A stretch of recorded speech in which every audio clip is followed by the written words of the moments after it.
First is at the contraction as the melting stage, जब आपकी जो मोल्टर मेटल है लिक्विड स्टेज में है तो कॉन्ट्रैक्शन होगा, तो टेम्परेचर ड्रॉप हो रहा है उसका, फिर मेल्टिंग टेम्परेचर पहुंच जाएंगे, मेल्टिंग टेम्परेचर पर क्या होगा, फेज चेंज होगा, लिक्विड टू सॉलिड, तब आपका क्या होगा, कॉन्ट्रैक्शन होगा। और थर्ड कॉन्ट्रैक्शन कब होगा आपका, जब आप मेल्टिंग टेम्परेचर से रूम टेम्परेचर की तरफ अप्रोच करोगे, तो टेम्परेचर ड्रॉप होने से सॉलिड मेटल का कॉन्ट्रैक्शन होगा। तो फर्स्ट टू स्टेजेस, जो पहली दो स्टेजेस हैं, ठीक है, उनमें जो कॉन्ट्रैक्शन होता है that is compensated by the riser, और राइजर के थ्रू कंपनसेटेड होता है। If some reasons riser is solidified before the molten metal in a cavity, ठीक है, यहाँ पर आपका राइजर लगा हुआ है, देयर इज अ राइजर, ठीक है, यहाँ पर राइजर है, एंड इसमें जो मोल्टन मेटल है वो क्या करती है, वापस आती है, ठीक है, इनटू द केविटी, केविटी का बैकवर्ड फ्लो करती है, ठीक है, when there is space in a cavity, जब केविटी में स्पेस क्रिएट होता है due to the contraction, contraction की वजह से, ठीक है। बट मान लीजिए यदि आपकी राइजर की मेटल सोल्डिफाई हो गई बाय सम रीजन, किसी प्रोपोजल रीजन की वजह से, ठीक है, इसका कूलिंग रेट फास्ट हुआ और राइजर इज सोल्डिफाइड, पहले सोल्डिफाई हो गया, तो सॉलिड मेटल बैक पुश नहीं होगी, तो यहाँ पे जो कॉन्ट्रैक्शन होने का स्पेस बना आपका इनसाइड द केविटी, जहां भी कॉन्ट्रैक्शन हुआ और जो स्पेस बना, that is not compensated by anything, वो किसी उसके लिए मोल्टन मेटल नहीं है, तो वहां पर क्या बन जाएगा, एक होलो स्पेस बन जाएगा, and that is known as the shrinkage defect. इसका मतलब क्या है, देखो यहाँ पर ये क्या है, होलो स्पेस है, यहाँ पर कोई मोल्टन मेटल नहीं है, और मोल्टन मेटल नहीं होने की वजह से जो कास्टिंग बन के निकलेगी उसी शेप की निकलेगी, ठीक है। और जब मेरे चाहिए के शेप की थी तो स्ट्रेट फेस चाहिए था, फेस मस्ट बी स्ट्रेट, लेकिन यहाँ पर क्या मिल गया है, ठीक है, एक होल टाइप में ऊपर से प्रोजेक्शन हो गया है। This defect is known as the shrinkage defect. What are the remedies, ठीक है, ठीक है, to redesign the riser, riser को रीडिजाइन करना पड़ेगा, riser is solidify before the, riser क्या हो गया है, सोल्डिफाई हो गया है before the molten metal in the cavity, ठीक है, तो उसके शेप एंड साइज को इस तरह डिजाइन करना होगा कि उसका कूलिंग रेट क्या हो जाए, it must be slower then the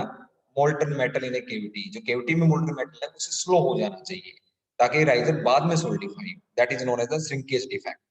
the next is wash and cut defect,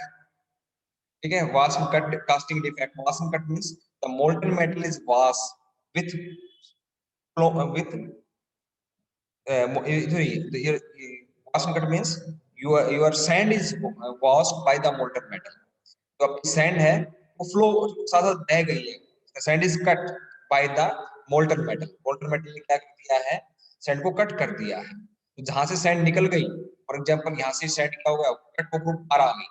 and mixed into the molten metal, तो वहां पर क्या आ जाएगा, the molten metal will be take place, तो वहां मोल्टन मेटल आ जाएगी,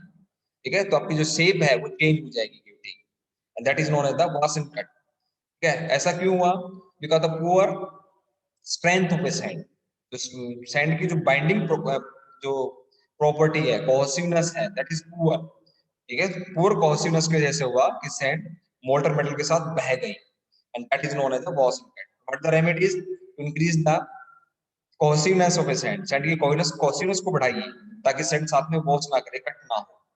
ठीक है, तो शायद उसके बाइंडर्स डालिए, क्ले की क्वांटिटी बढ़ाइए, वाटर क्वांटिटी बढ़ाइए, रैमिंग ज्यादा कीजिए, that are the remedies of a wash and cut. And the next is slag inclusion, slag inclusion is unwanted impurities are mixed with the molten metal, ठीक है, unwanted impurities क्या हो सकती है, आपकी सैंड हो सकती है,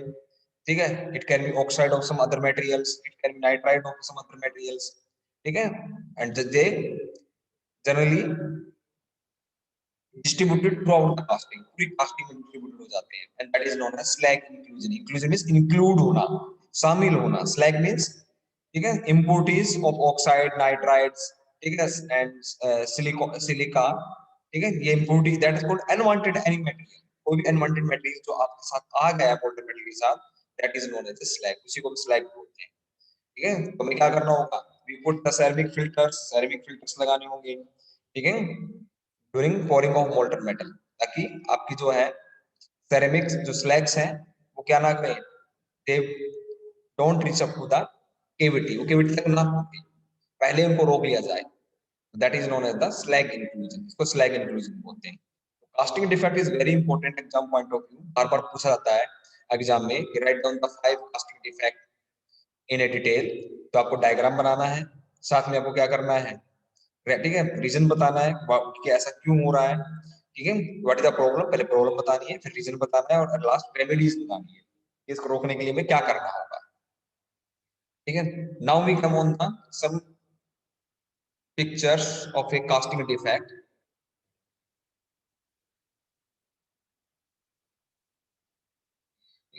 तो this is A,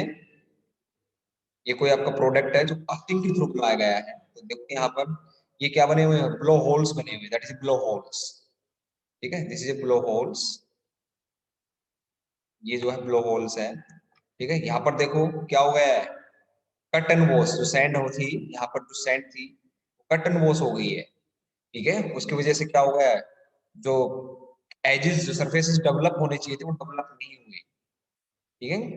similarly that is the example of cold set, ठीक है, कोल्ड सेट का एग्जांपल है, मोल्टन मेटल इधर से फ्लो हुआ, मोल्टन मेटल उधर से आई, लेकिन दोनों आपस में क्या नहीं कर पाई, प्रॉपर्ली फ्यूज नहीं कर पाई, इसलिए उन दोनों बीच में क्या रह गया, गैप रह गया, that is the cold example of A cold set.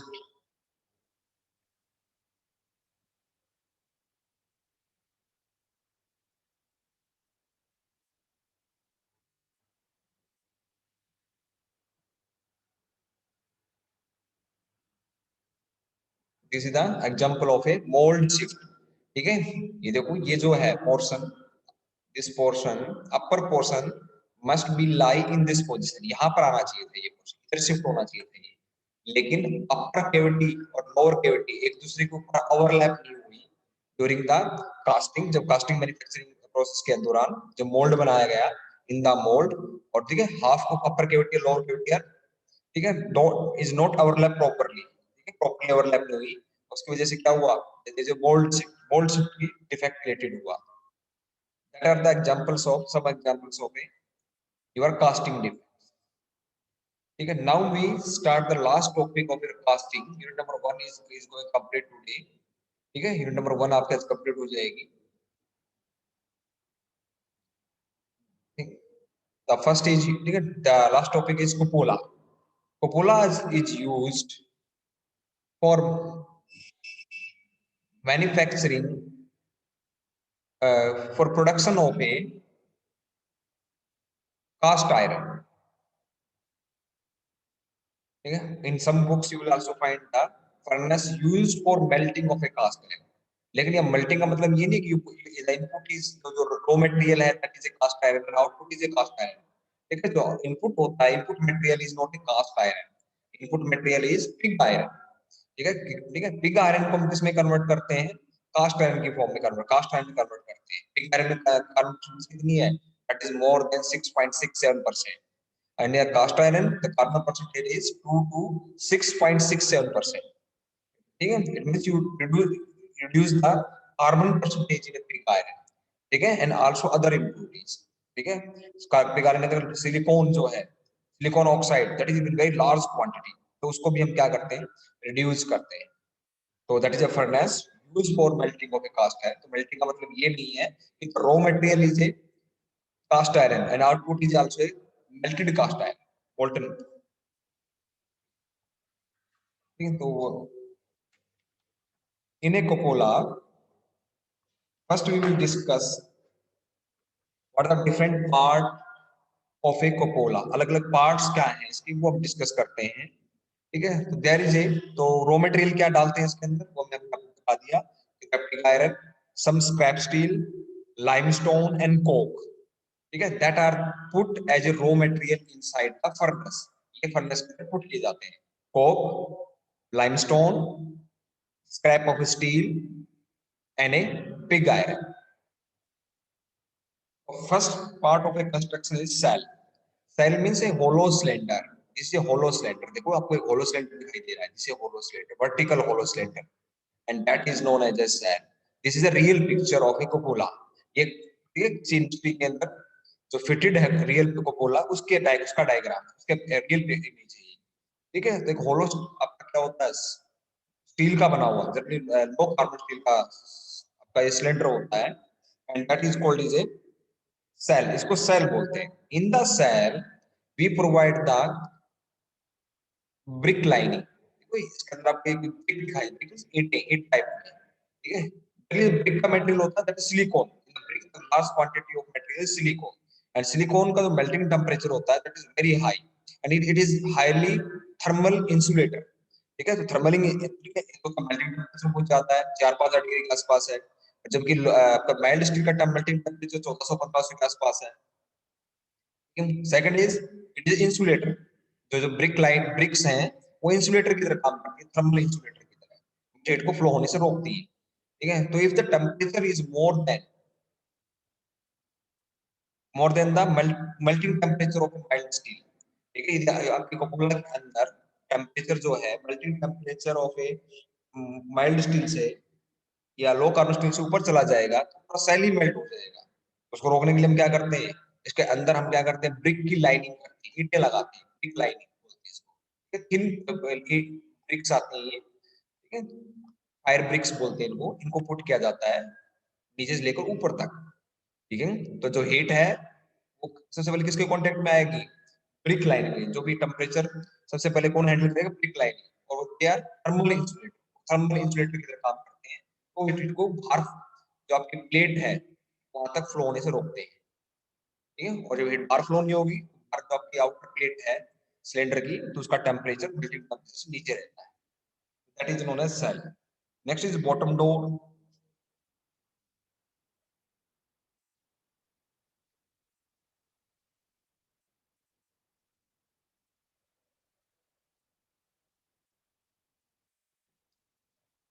ठीक है, this is a bottom door, इसको बॉटम डोर बोलते हैं, नीचे लगा हुआ है बॉटम डोर, ये जो नीचे है बॉटम डोर,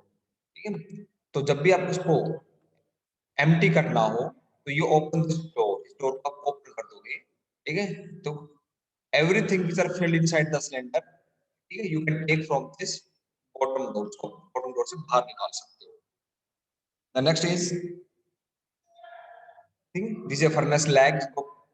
प्रोब भी बोलते हैं, जिसे फर्नेस लैग, ठीक है, 4 लैग के ऊपर रखा गया है।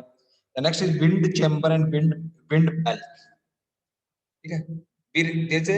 Requirement of A atmospheric air for the combustion of A Coke, Coke को जलाने के लिए हमें क्या चाहिए, ऑक्सीजन की रिक्वायरमेंट है, और ऑक्सीजन कैसे प्रोवाइड करते हैं, bye pushing the atmospheric air in the cylinder, हम क्या करते हैं, एटमॉस्फेरिक एयर को सिलेंडर के अंदर पुश करते हैं बाय द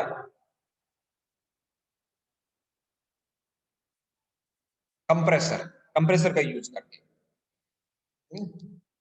तो